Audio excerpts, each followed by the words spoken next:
बिस्मिल्लाहिर्रहमानिर्रहीम। अस्सलाम वालेकुम नाज़रीन, प्रोग्राम काबिल में मेरे और आमिर मतीन साहब की तरफ से खुश आमदेद कहेंगे अपने तमाम देखने वालों को। नाज़रीन, पाकिस्तान के अंदर जो बड़े बड़े ओहदे हैं उनकी बंदरबांट हो चुकी हुई है। जो सदर होंगे वो आसिफ अली जरदारी साहब होंगे, जबकि शहबाज शरीफ साहब इस मुल्क के अगले वजीर आजम होंगे। पाकिस्तान पीपल्स पार्टी ने 3 सूबों के गवर्नर्स के ओहदे भी मांगे हैं। MQM ने 5 वजारतें मांगी हैं। गवर्नर सिंध का ओहदा और आईनी तरामीम का मुतालबा भी किया है। पीपल्स पार्टी और नून लीग ने बड़े ही देखा जाए तो मुतवाजन तरीके से अपने अपने पलड़े को बराबर किया है कीमती ओहदों के साथ। हुकूमती तश्कील तो हो चुकी, अब चैलेंजेस कितने बड़े बड़े हैं इसके ऊपर आमिर साहब का तजिया हम हासिल करेंगे। मगर दूसरी तरफ अगर हम देखते हैं तो आवाम को बहुत ही भारी मैंडेट हासिल करने वाली जो जमात है वो अपनी मखसूस नशिस्तों के पीछे हमें ख्वार होती हुई नजर आती है। तहरीक इंसाफ की तकरीबन 25 से 27 के करीब मखसूस नशिस्तें हैं। अब देखना यह कि वाकई ये इलेक्शन कमीशन ऑफ पाकिस्तान की सवाबदीद है या फिर ये तहरीक इंसाफ का कानूनी हक है जो उन्हें मिलना चाहिए। तहरीक इंसाफ के फॉर्म 45 जाली हैं तो इलेक्शन कमीशन असली फॉर्म 45 कल तक वेबसाइट पर डाल देगा, क्योंकि ये बात आ रही है कि इनके पास जो फॉर्म 45 हैं वो जाली हैं। अगर असली है फॉर्म 45 तो उनको अपलोड क्यों नहीं किया जा रहा? इलेक्शन एक एक्ट जो है वो इस मामले में क्या बयान करता है, कानून की क्या राय है, आमिर साहब का तजिया हासिल करेंगे। आमिर साहब, कल हमारा जैसे शो खत्म हुआ है, लगता है हुकूमत बनाने वालों को पता चल गया आमिर साहब का शो खत्म हो गया है। 11 सवा 11 के करीब जो है ना वो हुकूमत की बंदरबांट हो गई है। ये जो बंदरबांट हुई है आप देखते हैं वाकई मुनासिब हुई है, मतवाजन हुई है या गड़बड़ है इसमें? नहीं, मतवाजन तो तब कहा जाता है कि अगर मतवाजन हालात हों। ये जिन हालात में ये आपस में पावर शेयरिंग की गई है वो बड़े गैर मामूली हैं। गैर मामूली इस तरह हैं कि एक माइनॉरिटी गवर्नमेंट है और ये कोई उस बुनियाद पे नहीं हुआ कि किसकी कितनी नुमाइंदगी है किस सूबे में। इस चीज़ पे हुई है कि एक ऐसी हुकूमत गवर्नमेंट में आ रही है वफाक के अंदर जिसके पास अक्सरियत नहीं है। वो एक उससे तीसरे नंबर पे जो पार्टी है पीपल्स पार्टी, उसके साथ उसके मरहून मिन्नत है और पीपल्स पार्टी को उनके कद से ज़्यादा उनकी इतनी नुमाइंदगी नहीं है जितनी के पावर देने पड़ गया है।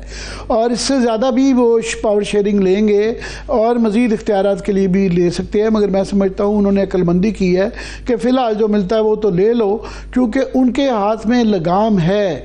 ये वो टांगा है जिसकी जो लगाम है, जो बागें कहती हैं, आपने मुझे दुरुस्त किया है कि उर्दू का लफ्ज़ भी है। सो वो टक टक टक टक करते जब मर्जी रोक के इस पे जो जितनी मर्जी सवारियां बिठाएं और फिर ये चला दें, तो अगली स्टेज पे वो कोई मजीद इख्तियारात भी मांग सकते हैं। मगर फिलहाल मैं समझता हूँ उन्होंने बड़ी अक्लमंदी डील ली है। डील के अंदर के साथ सवारियां ज्यादा बैठ गई तो घोड़ा बैठ जाता है। तो ये इस वक्त सबसे बड़ी सियासी बहस ही यही है कि ये टांगा 6 महीने चलना है, 9 महीने चलना है, 8 महीने चलना है। तो सबसे बड़ी बहस तो ये है टांगा चल भी पाएगा नहीं है। तो मगर इसके अंदर ये भी है कि पीपल्स पार्टी तो बीच में बैठ गई है। वो जो टांगे पे बाहर सवारियां रह गई हैं, जैसा कि MQM है उसकी ज़बरदस्ती वो गुंजाइश लेने की कोशिश कर रही है, पर उसकी ज़रूरत नहीं है। टांगा चलाने में उनका कोई रोल नहीं है। वो उनके बगैर जो है हुकूमत बन रही है। नून लीग को उनकी ज़रूरत नहीं है। पीपल्स पार्टी के आने के बाद JUI वो बिल्कुल ही उनको मैदान में छोड़ दिया गया है। तो ये जो पहले लोग थे बलोच नेशनलिस्ट, पश्तून नेशनलिस्ट, क्या उनको इस टांगे में गुंजाइश निकाली जाएगी कि नहीं निकाली जाएगी? तो आगे जब आपने गवर्नेंस करनी होती है और इस तरह के पेचीदा हालात में, तो फिर ये मुश्किलात आती हैं। कई दफ़ा एक MNA या आप देखें यहाँ पे बड़ी ही रौनकी किस्म की पार्लियामेंट, अच्छी खबर ये है कि ये पार्लियामेंट बड़ी ही रंगीन होगी, बड़ी रौनक वाली होगी, बड़े अरसे बाद होगी और हंगामा खेज होगी। पिछले 5-10 साल में ये जो मॉडल रहा है हाइब्रिड का, इसको एक तो ये कहा जा रहा है ना PDM 2, दूसरा ये हाइब्रिड 3, ये एक चल रही है कि हाइब्रिड का भी तीसरा मॉडल है। सो इसलिए यहाँ पे बड़े चैलेंजेस हैं कि इन हालात में शहबाज शरीफ साहब ने आगे खिदमत गुजार अतात गुजार प्राइम मिनिस्टर के तौर पे अपने 3.5 साल 16 महीने गुजारे। क्या अब वो गुजारेंगे, नहीं गुजारेंगे?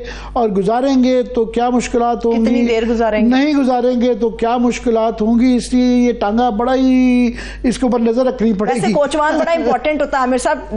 टांगे के अंदर कोचवान ही होता है, कोचवान ही होता है, ड्राइवर ही होता है। ये गड्डी नहीं है, ये टांगा है। ये हमने एस्टैब्लिश सोच कहती है ये इलेक्ट्रॉनिक कार नहीं है, ये है घूम फिर के टांगा। सो टांगे का आगे चैलेंजेस बहुत ज़्यादा हैं, और आगे जो टांगे की बंदरबांट जो हुई है उसके अंदर एक जो 2-3 चीज़ें जो लोग सोच रहे थे अपना कि क्या शेयरिंग होगी, उसके अंदर जो मुख्तलिफ आई हैं, एक तो स्पीकर का होता है, नेशनल असम्बली का स्पीकर जो है वो जाहिर है सदर तो सबको अंदाजा था कि असददारी साहब को दिया जाएगा और शहबाज शरीफ साहब प्राइम मिनिस्टर बनेंगे, ये बड़े तो फैसले हो गए। उसके बाद नेक्स्ट आ जाती है, सबसे इंपॉर्टेंट आ जाती है स्पीकरशिप। तो स्पीकरशिप उन्होंने ये पीपल्स पार्टी ले सकती थी, ये बिल्कुल उनका इस वक्त जो है लेवरेज बहुत ज्यादा है, उनका वजन है बहुत ज्यादा, तो वो ले सकते थे मगर उन्होंने दे दिया। मैं समझता हूँ अक्लमंदी है वो, इसलिए 2-3 वजूहत से।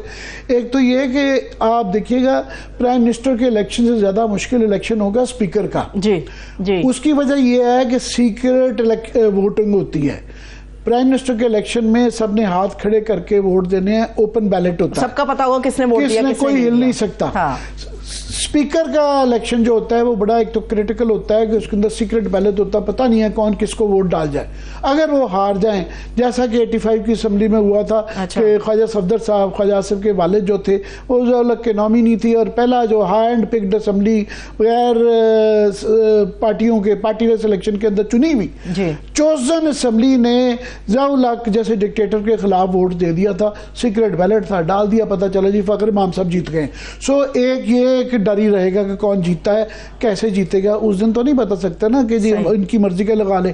तो दूसरा ये है कि पीपल्स पार्टी जब भी चाहे वो कल को कह सकते हैं कि हमें स्पीकर जो है चाहिए, तो वो भी ले लेंगे, मगर वो स्पीकर भी डर के रहेगा कि नून लीग का भी, बल्कि जिसकी भी गवर्नमेंट हो उसके लिए आसानी होती है कि स्पीकर भी उनका अपना हो। तो पिछली दफा पीडीएम में तो ये था कि उन्होंने एक पार्टी को, पीपल्स पार्टी को उन्होंने स्पीकरशिप दे दी थी, खुद उन्होंने प्राइम मिनिस्टरशिप शहबाज शरीफ साहब ने, इस दफा उन्होंने दोनों दे दी कि आप दोनों चलाएं, क्योंकि हाउस चलाना फिर जरा इजी हो जाता है, अपनी मर्जी के मुताबिक कर लेते हैं, तो वो जिम्मेदारी लेने ही नहीं चाहते। सेकंड आमिर साहब, चेयरमैन सेनेट भी तो इंपॉर्टेंट है। नहीं, उधर भी आते हैं, पर स्पीकर का वो भी एक जिम्मेदारी होती है, स्पीकर को बैलेंस करना पड़ता है। और मैंने जिस तरह कहा है कि इसके अंदर ऐसे ऐसे करैक्टर आ रहे हैं, वो सूबों के वो लोग जो है, आप देखें इसके अंदर अभी देखते हैं कई लोग हैं जो सूबे में भी जीते हैं, कौमी में भी जीते हैं, मगर यहाँ अख्तर मेंगल बैठे होंगे, गालबन डॉक्टर मालिक बैठे होंगे, बलूचिस्तान से बड़ी बड़ी आवाजें आ रही हैं, फिर पता नहीं कई मुराद से ही जीत गए हैं खब्बे जिनको हम जानते ही नहीं है,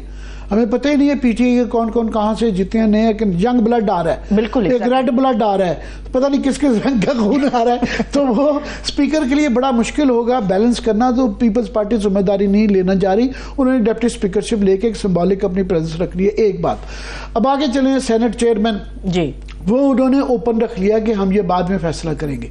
वो इसलिए ओपन रखा है कि अभी यही नहीं तयन हुआ कि सेनेट में सिर्फ ये तो नहीं है कि इनके आपस में बैठने से फैसला हो जाएगा, सेनेट क्या देखना पड़ेगा किसके पास कितनी सेनेट की सीटें हैं। अच्छा। तो मुझे याद पड़ता है पुराना जो मैंने हिसाब किया था, सबसे बड़ी पार्टी जो इस दफ़ा जब आधी हर 3 साल बाद सेनेट के इलेक्शन होते हैं, आधे लोग जब रिटायर हो जाएंगे तो सबसे बड़ी पार्टी पीछे जो रह जाती है पीटीआई रहती है। ठीक है, तो देखना होगा कि नए कितने आते हैं। गालबन फिर भी सबसे बड़ी पार्टी पीटीआई रहेगी, उनकी शायद 12-14 रह जाएंगी सीटें, और इस दफा देखते हैं कि उनको कितनी 12-14 मिलती हैं, तो वो 25-30 के दरमियान उनकी सीटें बनती हैं। वैसे इस पे वो पीपल्स पार्टी ने अपनी नजर रखी हुई है, अलायंस को में एडवांटेज नून लीग और पीपल्स पार्टी को है, क्योंकि इनके साथ इन्होंने अपने आप को बहुत आइसोलेट कर लिया हुआ है, इनकी लड़ाई सबसे है पीटीआई की, इसलिए ये अकेले हैं, तो उनकी मिलके आपस में है। मगर अभी देखना है किसकी कितने सीटें आती हैं, तो उन्होंने ओपन रख लिया, हो सकता है बाद में भी ये पीपल्स पार्टी ले ले,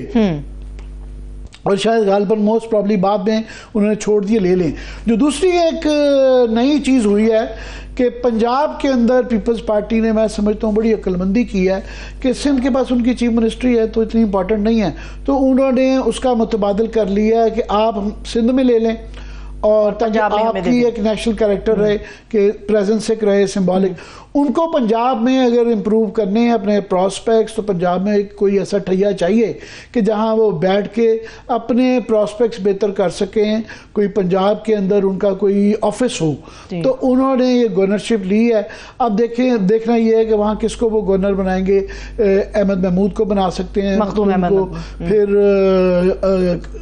नज़ीम अफजल चन्न है, बहुत ही पॉपुलर कैंडिडेट है, बड़ी उनकी पंजाब में है, और वो मेरा ख्याल है अहमद महमूद को पहले भी बना चुके हैं, वो एक फ्यूडल वो है, वो अपनी सीटें तो ज़रूर लेके आते हैं रहीम यार खान से, मगर बाकी उनके वालिद साहब को ये बहुत ज़्यादा हासिल था कि उनकी फॉर एग्ज़ाम्पल जो है फूफियाँ पूरे पाकिस्तान की रूलिंग अशराफिया में, पीर पगाड़ा के यहाँ यूसुफ गिलानी की वालदा, ये सारी उनकी सगी बहनें थी, हसन महमूद साहब जो उनके वालिद थे, तो पूरे पंजाब पाकिस्तान में उनका फैला हुआ था। मगर अहमद महमूद साहब थोड़े से रिस्ट्रिक्टेड से हो गए हुए हैं, सो मेरे ख्याल में चंद बेहतर है, मगर कमरुज़्ज़मान कायरा भी रेस के अंदर है, वो भी रेस में ऑप्शन है। सो एक ये उनका है। बाकी सिंध के अंदर जो है, सिंध के अंदर आते हैं, अगर आपकी इजाजत तो मैं अपने गेस्ट को अनाउंस कर देती हूँ। सिंध की तरफ भी आते हैं, बलूचिस्तान की भी हम बात करेंगे, खैबर पख्तूनख्वा बात करेंगे। इस वक्त मेहरबानो कुरैशी साहिबा हमारे साथ मौजूद है।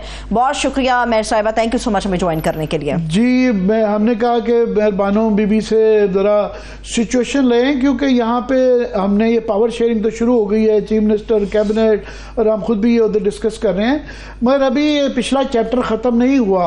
अभी भी बहुत बड़ी एक कंट्रोवर्सी, एक अजदहा है कंट्रोवर्सी का, जो कि खड़ा हुआ है अपना फन निकाल के, और ये रोज़ नई सिचुएशन आ जाती है कि फॉर्म 45, 47, फिर जो है कोई कमिश्नर साहब लियाकत चट्टा साहब ने विसल ब्लोअर के तौर पे आ गए।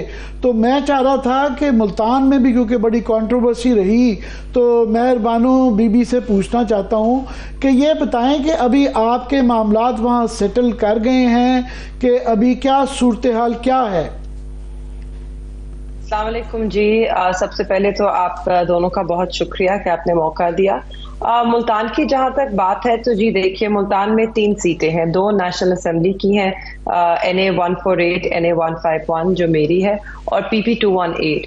इन तीनों सीटों पर आप देखिए कि जो रिजेक्टेड वोट है वो बहुत भारी तादाद में रिजेक्ट हुए हैं। मेरे हल्के में 16,500 रिजेक्टेड वोट है।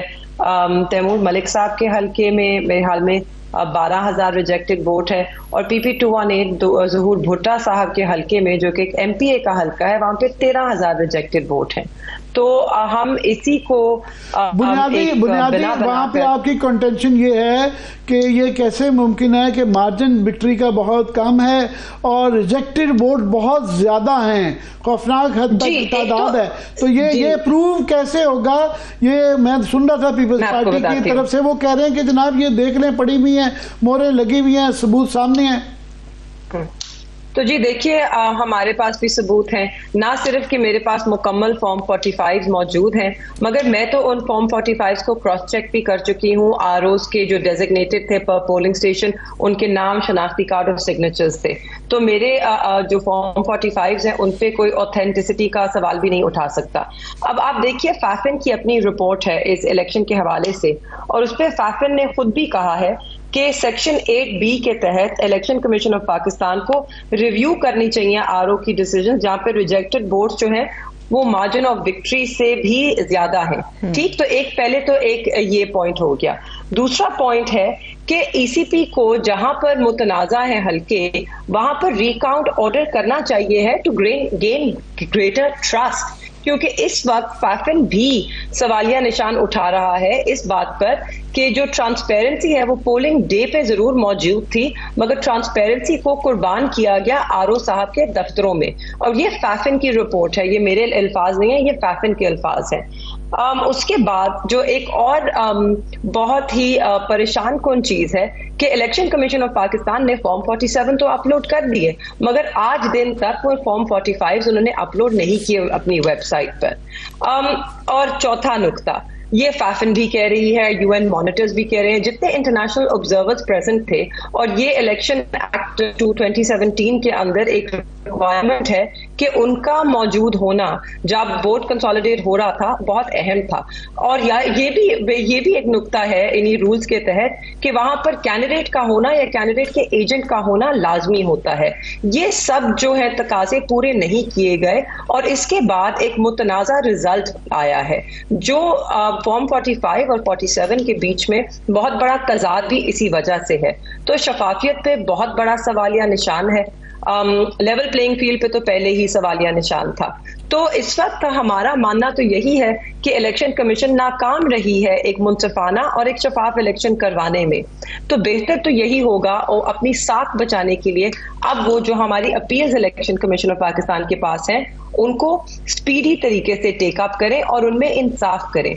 और अगर ये इंसाफ होता है तो इस वक्त ये जो अक़लियती हुकूमत बनने जा रही है एक मफलूज पार्लियामान में, वो नहीं बन पाएगी, क्योंकि अक्सरियत सीटों की ना सिर्फ पाकिस्तान तहरीक इंसाफ के पास है, मगर इंसाफ हो तो पाकिस्तान तहरीक इंसाफ के पास मुकम्मल नंबर है हुकूमत बनाने का।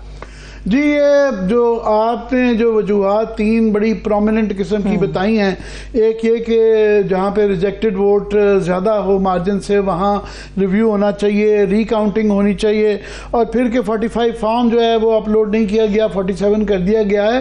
ये आपकी कहानी नहीं है, ये बहुत ज़्यादा 70-80 सीटों की ये कहानी है। बिल्कुल। मगर यहाँ पे एक माजी देखते हुए इलेक्शन कमीशन का जो कॉन्डक्ट रहा अब से नहीं, पिछले 3, 4, 5, 6 माह से, तो ये आपको उम्मीद लगती है कि वहाँ से आपको इंसाफ मिले? और अगर नहीं मिलेगी तो हमने ये भी तरीकाकार देखा है कि जो इलेक्शन कमीशन का रास्ता है और फिर ट्रिब्यूनल का रास्ता है उसमें कई दफ़ा 5-5 साल लग जाते हैं। तो ईजियर शॉर्टकट है कि हाई कोर्ट टेकअप कर ले, और इस्लामाबाद हाई कोर्ट ने रिसेंटली इस्लामाबाद के कम अज़ कम रिजल्ट जो हैं वो सेट असाइड किए हैं, और उसकी बुनियादी ये है कि जिस तरह आपने अभी जिक्र किया कि 45 और 47 जब प्रोसीजर फॉलो ना किया जाए तो हाई कोर्ट की जुरिस्डिक्शन है। तो आपका मामला सिर्फ आप इलेक्शन कमीशन में टेकअप कर रहे हैं या हाई कोर्ट में भी लेके गए हैं? जी देखिए, जो मेरी अपील है, देखिए सलमान अकरम राजा साहब ऑलरेडी हाई कोर्ट में गए हुए हैं उनकी केस में, और इस्लामाबाद के जितने भी हमारे नुमाइंदे हैं उनके केस में इस्लामाबाद हाई कोर्ट ने उसको होल्ड किया है। जो नोटिफिकेशन है, this rule should apply to all seats. जहां तक मेरा केस है, मैं उसको अभी ACP में लेके गई हूं, मगर हमने सेक्शन 8 और सेक्शन 9 के नीचे फाइल किए है अपील। तो अगर हमें इलेक्शन कमीशन ऑफ पाकिस्तान से ना मिला इंसाफ तो हम ना सिर्फ हाई कोर्ट जाएंगे, अगर हाई कोर्ट से इंसाफ ना मिला तो हम सुप्रीम कोर्ट भी जाएंगे इसी अपील को लेकर। इसीलिए हमने सेक्शन 8 और सेक्शन 9 के नीचे फाइल किए हैं। तो मुझे उम्मीद इसलिए है क्योंकि देखिए, हम सब क्या चाहते हैं, हम सब एक मुस्तहकम जमहूरी पाकिस्तान चाहते हैं, और अगर हम ये सब चाहते हैं तो ये बेहतर तो तभी होगा जब हम जमहूरियत को मजबूत करें।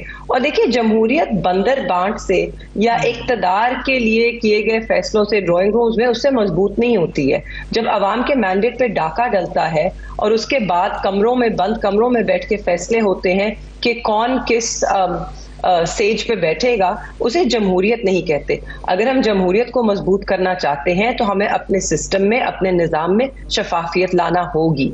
और ये और भी अहम हो गया है आज, क्योंकि आप देख रहे हैं हर महीने जो आपका यंग वोटर है वो आपके इलेक्टोरल रोल्स पे आता जा रहा है।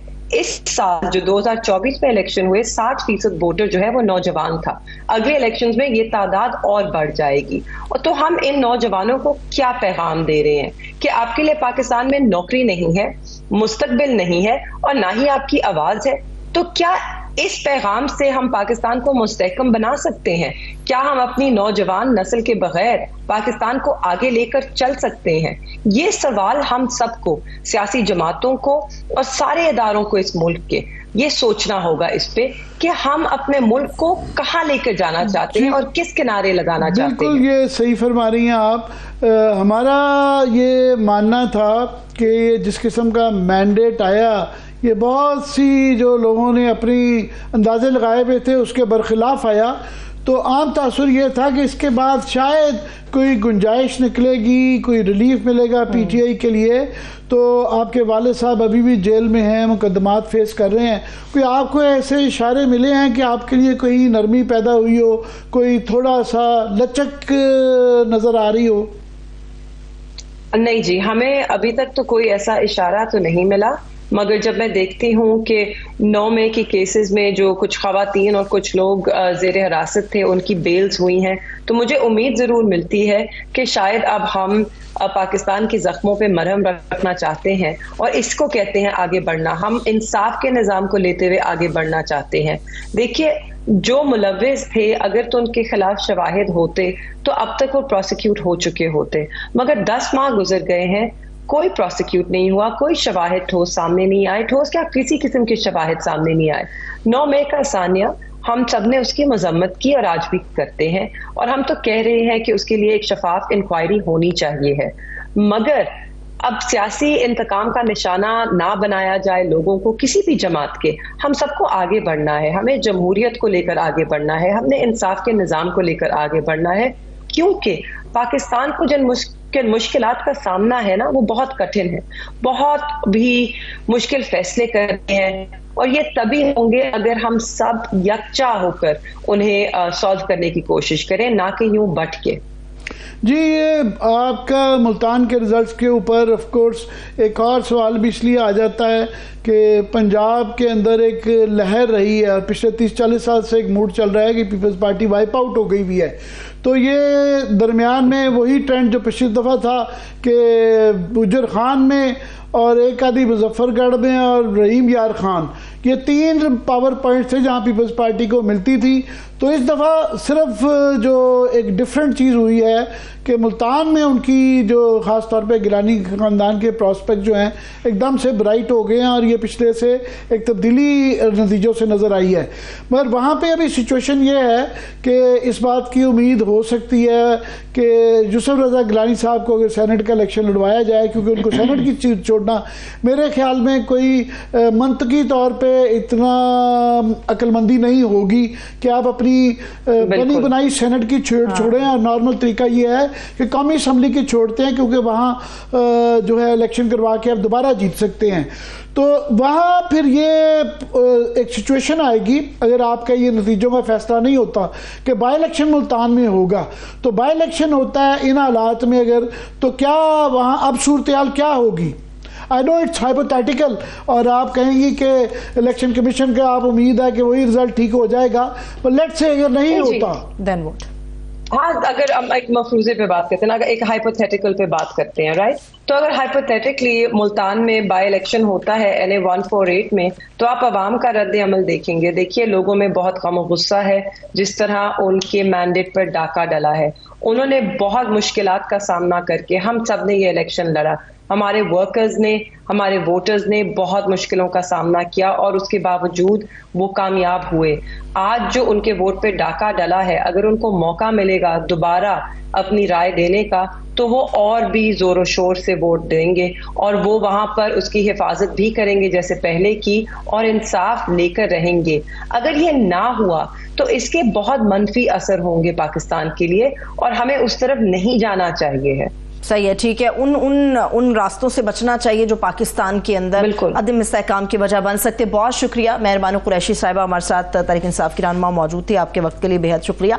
आमिर साहब, मैं मेहरबान साहिबा की गुफ्तगू सुन रही थी, इस सारे में जो एक एलिमेंट नज़र आता है कि इस वक्त पाकिस्तान के अंदर जिसके पास भारी मैंडेट है वो कहीं नहीं नज़र आ रही अनफॉर्चुनेटली, और जिनके पास गिना चुना मैंडेट है वो आपको सब जगहों पे नज़र आ रही हैं। ये लोग अभी भी एहतजाज कर रहे हैं बावजूद इसके कि अवाम इनको कबूल कर रही है, मगर जहाँ पर मामला दूसरे हैं वहाँ पर हमें ये लोग सामने नज़र आ रहे हैं।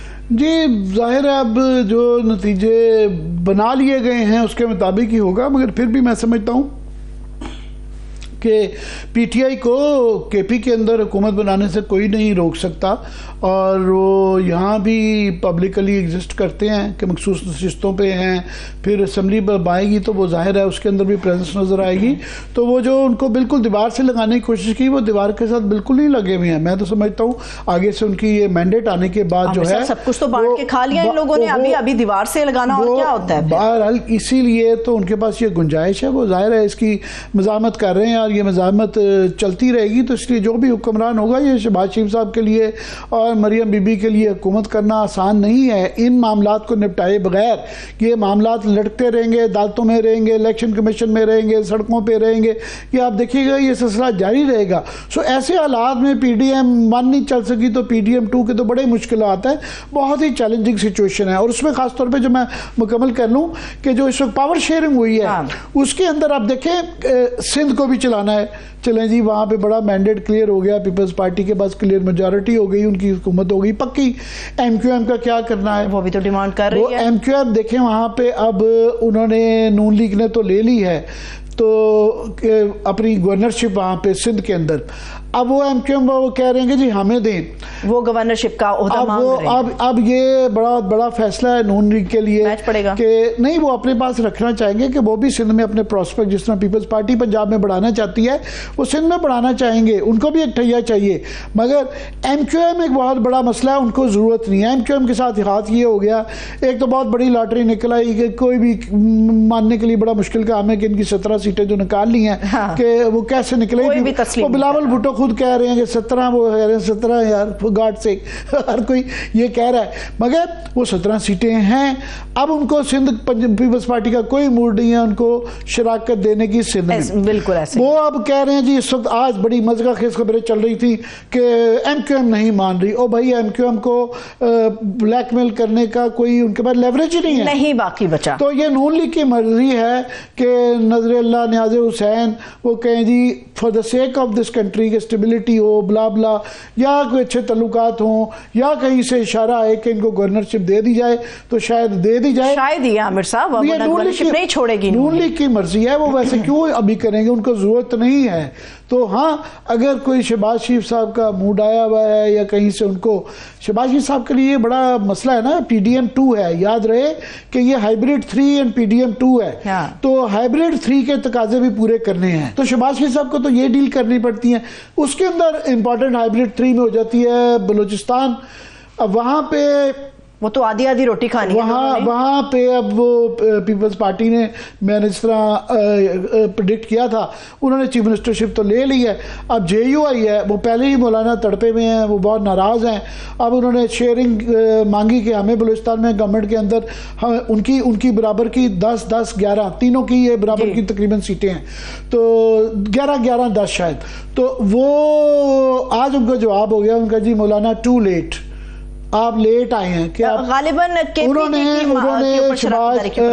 आज डार साहब ने उनको बेसिकली कहा है कि मौलाना जो ये अपने टेंट्रम्स दिखा रहे थे, मजामती तकरीरें कर रहे थे, उनको जी अब आप मजामत करें, बहुत देर कर दी, मेहरबान। हाँ, तो आज जवाब दे दिया कि टू लेट मौलाना साहब, तो अब आप हम डील दे चुके पीपल्स पार्टी को। वैसे ही पीपल्स पार्टी ने बलूचिस्तान की गवर्नमेंट जो है वो अंगूठे गर्दन पे रख के लेनी है, और वहाँ भी सबको पता है कि सरफराज बुगटी साहब को जो मिड एयर निकाल के कैबिनेट से तो वापस बुझाया गया था, चीफ मिनिस्टर के कैंडिडेट वही होंगे, तो लिहाजा उनको जब देखें मौलाना को यहाँ भी डील नहीं मिलती, वहाँ भी नहीं मिलती, कहीं और भी नहीं मिलती, तो मौलाना फिर क्या करेंगे, वो फिर लड़ाई करेंगे, शिकायत ही लगाएंगे। तो सड़कों पे राजी है ना, वो तो लतीफ़ा है ना, अभी लतीफ़ा है ना कि मौलाना शिकायत लगाएंगे, तो MQM भी शिकायत लगाएगी, तो बलोच नेशनलिस्ट भी शिकायत लगाएंगे। तो यहाँ जो PDM के अंदर 1 के अंदर आवाज़ें छुपा ली गई थी, PDM 2 और हाइब्रिड 3 के अंदर वो सारे अब शोर मचाएंगे। सो इन हालात में गवर्नमेंट चलाना जो है ये शहबाज शरीफ साहब के लिए बड़ा मुश्किल होगा कि, और सबसे ज़्यादा असूलों पे इस दफ़ा पीपल्स पार्टी खड़ी होगी। वो देखेंगे, उन्होंने पहले ही कहा कि आप हमारी मर्जी के खिलाफ और हमारे असूलों के खिलाफ आप कुछ नहीं जाएंगे, वो जब दिल करेगा असूल खड़ा कर लेंगे। तो लिहाजा इसके लिए मैं तो समझता हूँ कि जो मज़े लेने थे, हालांकि कोई इतने मज़े नहीं थे PDM 1 में, बस शहबाज शरीफ साहब बेचारे जो है ना, बेचारे, मैं आपसे मुत्तफिक नहीं हूँ आमिर साहब, मैं आपसे मुत्तफिक नहीं हूँ। आप वही जावेद लतीफ साहब और उनके कैंप वाली बातें कर रहे हैं कि जोर जबरदस्ती शहबाज शरीफ साहब को कहा नहीं भाईजान आपने वज़ीर आज़म बनना है, शहबाज शरीफ साहब को जोर जबरदस्ती किसी ने नहीं कहा कि गवर्नमेंट ले लो, अपनी मर्जी से आ रहे हैं ना वो। नहीं, वो ऑफ कोर्स लल्ले तल्ले होते हैं, जहाज होता है, फलाना होता है, मगर ये होता है कि इक़्तिदार का मजा ये शहबाज शरीफ साहब की सियासी करियर के अंदर ये आखिरी कील साबित हो सकता है। मैं ये ताबूत का लफ्ज़ नहीं इस्तेमाल करता, मगर चूंकि इतना मुश्किल है, जिस तरह देखें ना आप, उनका 20-25 साल का बनाया हुआ कि ग्रेट एडमिनिस्ट्रेटर, शहबाज स्पीड। सो अभी जो है PDM 2 में तो जो मुश्किलात नज़र आ रही हैं, सबसे बड़ी ये महंगाई देखें ना, अभी आज ही सारे ताजर इकट्ठे हो गए हैं कि पहले ही फ्यूल एडजस्टमेंट के अंदर इतने पैसे दे रहे थे, रिकॉर्ड पैसे दिए जा रहे थे, अभी 7 रुपये 36 पैसे हैं पर यूनिट। ये बढ़ने जा रहे हैं। फ्यूल एडजस्टमेंट में पहले ही बेस प्राइस के ऊपर ये पता नहीं पर यूनिट 57 रुपीस पे जा चुका है। ये लोगों की चीखें निकलेंगी। ये छोड़ दें, पीटीआई छोड़ें, ये बगैर पीटीआई भी, पीटीआई तो वो भी जो मांग रहे थे वो 2/3 भी मेजॉरिटी लेके आते तो उनका भी यही मुश्किलात थी। ये पाकिस्तान की हकीकत है जिसको कोई भी इस वक्त चलाना, पीटीआई भी नहीं चला सकती, कोई भी नहीं चला सकता था। ये मुश्किलात आनी थी। कुजा के शहबाज शरीफ एक handicapped government, compromise government, minority government, इसके अंदर जब वो चलाएंगे तो लग पता जाएगा। शायद ये वक्त से पहले ये सवाल मैं आपसे पूछ रही हूँ, मगर आमिर साहब जो सूरत हाल नजर आ रही है उसके ऊपर ये एक आखिरी सवाल, फिर मैं ब्रेक की तरफ जाऊंगी। मुझे सिर्फ एक सवाल, चले सवाल छोड़ जाती हूँ आपके लिए। दहाइयों की सियासत है नून लीग की, मियां नवाज शरीफ साहब की, बड़ी मेहनत की शहबाज शरीफ साहब ने, नवाज शरीफ साहब ने। ये सवाल आपके लिए कि क्या वाकई इस वक्त आपको लग रहा है मौजूदा हालात को देखते हुए कि नून लीग की सियासत एक ऐसी अंधी और बंद गली में जा रही है जिसके बाद वापसी का रास्ता नहीं है और इनका साइज भी बहुत छोटा होने जा रहा है? ब्रेक लेते, ब्रेक से वापस आके बात करेंगे। Stay with us.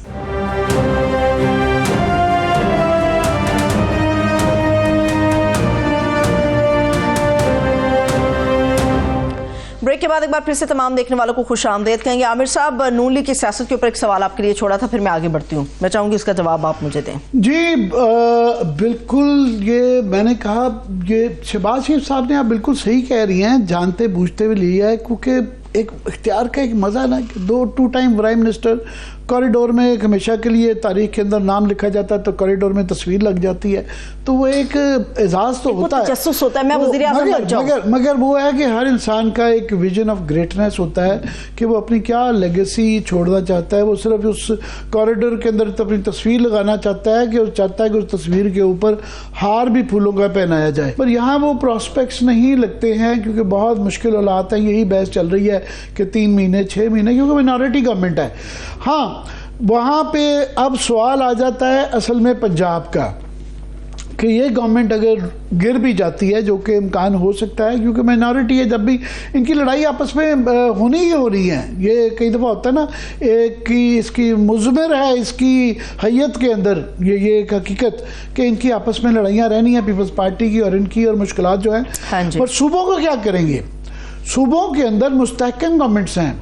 पंजाब के अंदर वो एक अनोमली ज़रूर है कि वहाँ पे ये बहस चल रही है कि ये कैसे हो गया कि लाहौर के अंदर बताया जा रहा है कि मिलियंस से ज़्यादा वोट का फ़र्क है सूबे और कौमी के। बिल्कुल, लोग कह रहे हैं कि एक ही आदमी वोट डालने आता है, ये कैसे हो सकता है कि उसने कौमी में डाला और सूबे में डाला और कौमी में ना डाला हो। तो ये बड़ा अदम मगर जो आपको नॉर्मली नज़र आती है नेशनल की सीटों में, वो तो कह रहे हैं पीटीआई वाले कि हमारी 50 से 80 के दरमियान सीटें जो हैं वो खाई गई हैं, सूबे के अंदर बहुत ज़्यादा खाई गई हैं। वो जो मरीम बीबी आज क्लेम कर रही थी कि करीबन जो है हमारी 2/3 मेजॉरिटी हो गई है, तो सवाल ये है कि एक कौमी के अंदर एक पार्टी को अगर इतनी मेजॉरिटी भी नहीं मिलती है, हाँ, तो सूबे के अंदर जो है 2/3 मेजॉरिटी कैसे आ गई है? हाँ। तो ये एक सवाल है। मगर अच्छा, एक और सवाल ले लें फिर। मैं पहले ये एक्सप्लेन कर दूं पॉइंट कि अगर यहाँ की गवर्नमेंट चली भी जाएगी तो यहाँ पे सूबों के अंदर, सिंध के अंदर गवर्नमेंट, पंजाब के अंदर और इवन बलूचिस्तान और इवन केपी में भी, वहाँ भी 2/3 मेजॉरिटी है। वो गवर्नमेंटें टूटने का जवाब नहीं बनता। तो मरियम बीबी तो नहीं तोड़ेंगी, ना ही वहाँ पे मुराद अली शाह पीपल्स पार्टी तोड़ेगी, ना ही वो। सो ये सवाल आएगा दोबारा कि आप नेशनल क्या करा लें। तो ये जो सवाल पिछली दफ़ा ये जो आप देखें ना, ये उस वक्त ये कहा गया कि जनाब ये एक दिन के अंदर, यहाँ तक कि कुछ चीज़ हमारे सुप्रीम कोर्ट के 1-2 जज भी कहते पाएंगे कि ये आइन में हालांकि कहीं नहीं लिखा हुआ कि सूबे और कौमी इलेक्शन एक दिन होने चाहिए, नहीं है कहीं भी। मगर वो हमने इस आर्गूमेंट को यूज करते हुए 6 महीने डिले किए सूबों के इलेक्शन के एक दिन नहीं होने चाहिए। तो वो जब वो दोबारा सवाल आएगा तो यही नून लीग, यही पीपल्स पार्टी ये कहेगी जी ये कहाँ लिखा है कि एक दिन करवाने हैं। देखे ना उस वक्त वो फिर और खराबी आएगी। बाकी जो आप पूछ रही हैं मरियम बीबी का, मेरा सवाल ले लें। जी। मरियम बीबी ने अभी वो नामजद वजीर आला हैं, नामजद, तो खैर एनीहो आमिर साहब, शहबाज शरीफ साहब ने बतौर वजीर आला पंजाब के अंदर वो जो आप रबड़ वाले बूट हम सबको पता है वो पहन के फिरते थे, वो उनके बूट घिस गए। मगर उन्होंने, मरियम बीबी ने आज चार्जशीट एक किस्म का कर दिया शहबाज शरीफ साहब को, देखें यहाँ पंजाब में ये भी मसला है, ये भी मसला है, ये सही नहीं हुआ, वो सही नहीं हुआ, हम सब कर देंगे, हम नया दौर शुरू करने जा रहे हैं। जी, वो उनके लिए वो बिल्कुल एक, मैं समझता हूँ, मैं क्योंकि इब्तिदा उनकी इंतखाबी सियासत की हो गई है, तो इसलिए ये मुनासिब भी नहीं लगता कि बिल्कुल ही आप उसको मैं मुस्बत अंदाज में चलिए पेश कर देता हूँ कि चैलेंजिंग है, बहुत ही मुश्किल हालात में, बहुत ही वो है, ये उनके लिए मेक और ब्रेक है। हमेशा हुक्मरानों के लिए, चीफ मिनिस्टर हो चाहे प्राइम मिनिस्टर हो, जैसे भी हालात हों, गुंजाइश होती है बेहतरी की। अंडर दी सर्कमस्टांसेस बड़ा कुछ होते हैं, आप कर सकते हैं, मगर वो भी हैंडीकैप्ड हैं। वो इसलिए कि उनका, आज मैं देख रहा था, उन्होंने एक टॉल ऑर्डर पेश किया हेल्थ के हवाले से, एजुकेशन के हवाले से, गवर्नेंस के हवाले से, मगर उनको कोई वहाँ पे नॉर्मल फील्ड नहीं मिलेगी जहाँ पे बिल्कुल पुरअमन पंजाब होगा। यहाँ पे वो ऐसे अजदहे पर आ रही हैं जिसके नीचे बेताशा अंडों के ऊपर वो अजदा चल रहा है कि आपके इलेक्शन की धांधली के शोर है, सड़कों पे लोग हैं, तो उसके अंदर वो नॉर्मल हालात तो नहीं मिलेंगे। फिर रिसोर्सेज का क्रंच होगा कि कहाँ से, आसान होता है ये वादे कर देना, आगे इम्प्लीमेंट करना। और तीसरा, वो जो अपने 30 साल की वो कह रही हैं कि जी ये कमाल किया, अगर कमाल किया होता तो वोट ना आपको मिलता है नेशनल का, और मैं तो समझता हूँ सूबाई का वो वोट नहीं मिले। तो लेट्स से बेस्ट विशेस, देखते हैं क्या करती हैं। मगर ये इन चीज़ों से मुबर्रा हो कि उनको ये जो नफ़रत की सियासत है, जिसकी वजह से मैं समझता हूँ नून इस्लाम लीग इस हद तक, पीटीआई पे तो इल्ज़ाम है ही है, मगर ये भी इस हाल तक जो पहुँचे हैं। और इनको एक बहुत बड़ी एडवांटेज ये है कि वाकई ही पंजाब की इतनी बुरी सूरत हाल है कि ये जो कहते हैं कि बाकी सूबों से कंपैरिजन, बिल्कुल नहीं, पंजाब की भी वही हालत है जो बाकी पाकिस्तान की हालत है। मगर इतने बुरे हालात में आपके लिए आसानी होती है कि ज़रा सी भी इम्प्रूवमेंट करें तो लोग नज़र आती। हाँ, मैं ये ज़रूर कहूँगा कि खुदा के लिए जो है ना, ये सड़कों का और इंफ्रास्ट्रक्चर का जाल ये बंद कर दें, नाली कचहरी बंद कर दें। आपको दूसरे ज़रा आउट ऑफ द बॉक्स सोचना पड़ेगा। इन्हीं सड़कों, इन्हीं नालों, इन्हीं जो है पुलों की वजह से पाकिस्तान की इकॉनमी का सत्यानाश हुआ। कोई और तरीके से आमिर साहब, एक ब्यूरोक्रेसी ठीक करें, गवर्नेंस ठीक करें, और एक जो है ना ये अपना इकोनॉमिक मॉडल चेंज करें। ये आपने जो बात की, बड़ी ज़बरदस्त बात की आमिर साहब आपने। आज मरियम बीबी ने जो बातें की हैं उसमें उन्होंने एक तो ये बात की, उन्होंने कहा कि नौजवान जो हैं वो हमारे साथ सबसे ज़्यादा होंगे और नौजवानों की सपोर्ट भी चाहिए। मगर जो आपने बात की आमिर साहब, इस बार जो पाकिस्तान में इलेक्शन हुआ उसने ये साबित किया है कि उन्हें नाली, पक्की गली और टूटी सड़क से मतलब नहीं है, उन्हें अपने रोजगार और अपने मुस्तकबिल से फर्क पड़ता है कि वो क्या होगा, जो इलेक्शन के अंदर हमें नजर आया। मरियम बीबी ने कहा कि हम अपने 5 साल के दौर के अंदर 5 पंजाब के अंदर IT सिटीज बनाएंगे। कैसे होगा, आज तक तो ये हो नहीं सका। फिर पंजाब का जो ये सड़कें, पुल बना बना के जो मोहल्ले वकूस का बन गया हुआ है, उसके अंदर एयर एम्बुलेंस कैसे मुमकिन हो पाएगी, जरा कोई ये भी समझाए, जो इन्होंने बड़ी बड़ी बातें की आज। नहीं, गुंजाइश तो हमेशा होती है, बड़ी अच्छी बात है, इस तरह का एजेंडा होना चाहिए। पर वहाँ पे सबसे बड़ा इशू आएगा रिसोर्सेज का, कि पाकिस्तान की इकोनॉमी, और पहले ही यहाँ वफाक के ऊपर इनके चचा वहाँ बैठे हुए हैं, पर उनके ऊपर बहुत प्रेशर है। और याद रहे कि ये हाइब्रिड मॉडल है जिसके अंदर उनको वही वहाँ पे एक जोर, ये एक आर्गूमेंट किया जा रहा है कि सूबों को पहले ही जो हमने NFC अवार्ड है बहुत ज़्यादा रिसोर्सेज दे दी हुई हैं, इनकी रिसोर्सेज कम की जाएँ, क्योंकि मैं समझता हूँ मुनासिब नहीं है। मगर ये एक बहस चल रही है, तो उनसे उम्मीद करना है वफाक इनको रिसोर्सेज दे देगा, वो नहीं है। और इस वक्त जो सूबों की सूरत हाल है, अपने जनरेट करने के इनको तरीके निकालने पड़ेंगे। पहले पैसा बनाना पड़ेगा, फिर लगाने की बातें हैं। लगानी आसान है, मगर मैं समझता हूँ कि ये जो मॉडल है ना कि आप यूँ कर देंगे वो कर दें, इनको जनरेशन, फिर इनको अपनी जो है ख़ास तौर पे पाकिस्तान और पंजाब जो है ये एक ज़राती सूबा है, तो मैंने सुना ये बड़ी ग्लैमरस चीज़ें हैं।